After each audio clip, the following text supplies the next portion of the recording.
Tell the story of how great a love can be.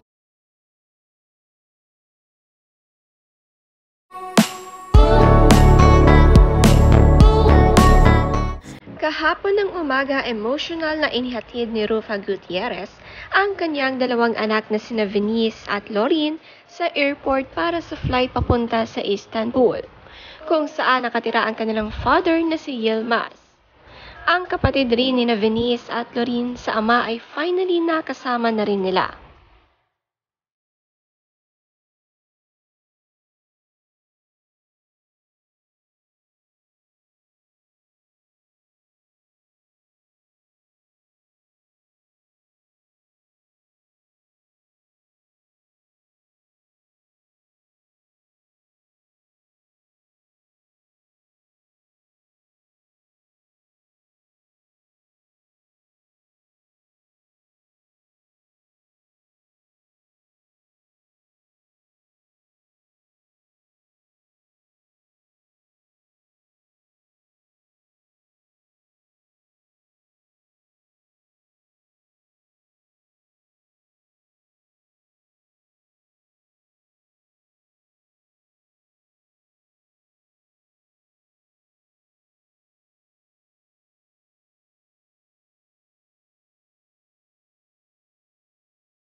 Ito nga ang video ng kanilang pagkikita matapos ang 15 taon na hindi nagkasama.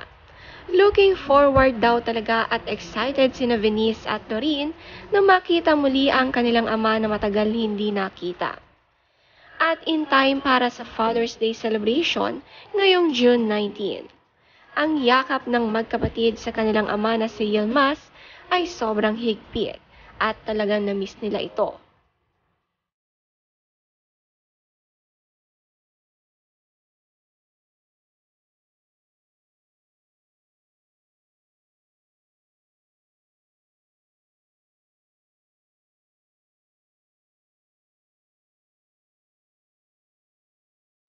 Ito ang caption ni Rufa Gutierrez. All their bags are packed. They're ready to go. 5 a.m. drop-off for Lorin and Venice, morning flight to Istanbul. The girls are super looking forward to reuniting with their Baba and Turkish loved ones after more than a decade. My cuties, have a meaningful, memorable, and fun trip. Take lots of pics and videos. Better yet, vlog. I love you.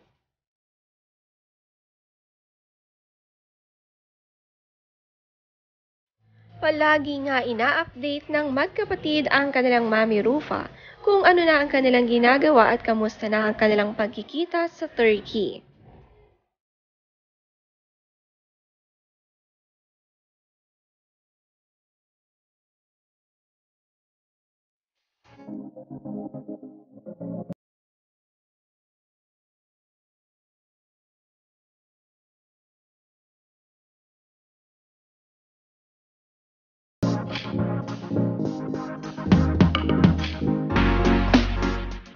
I'm super excited to try these extra rich coffee buns.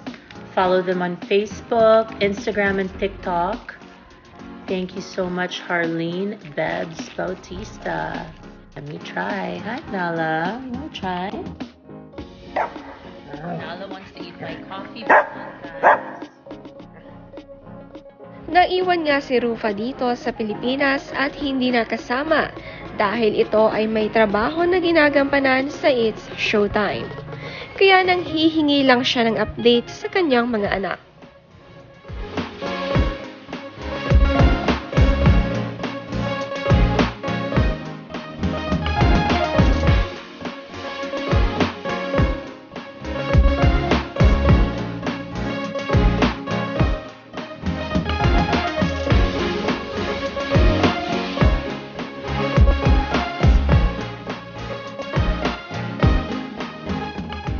Blooming at masaya ngayon si Rufa at gustong-gusto ang kanyang pagiging judge sa Showtime.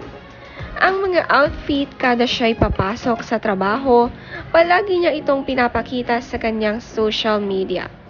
Masaya siya na nagkaroon ng mga bagong kaibigan dito sa Showtime.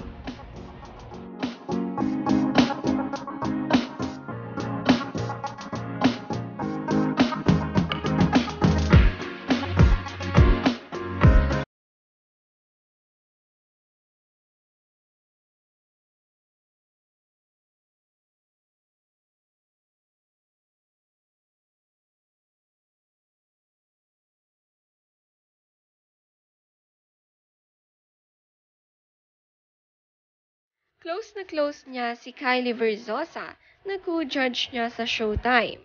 Madalas din itong gumawa ng video ng kanilang OOTD look sa Showtime at sumasayaw para sa TikTok.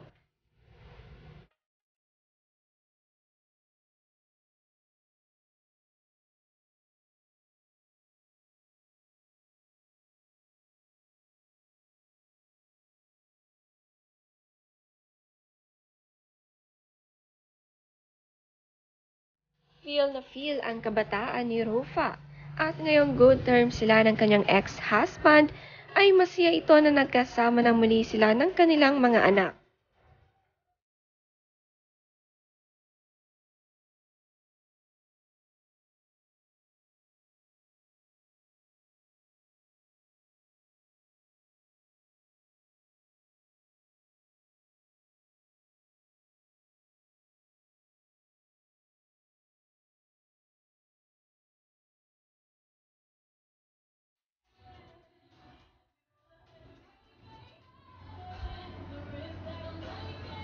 Gonna be spending more time in the kitchen, learning how to cook.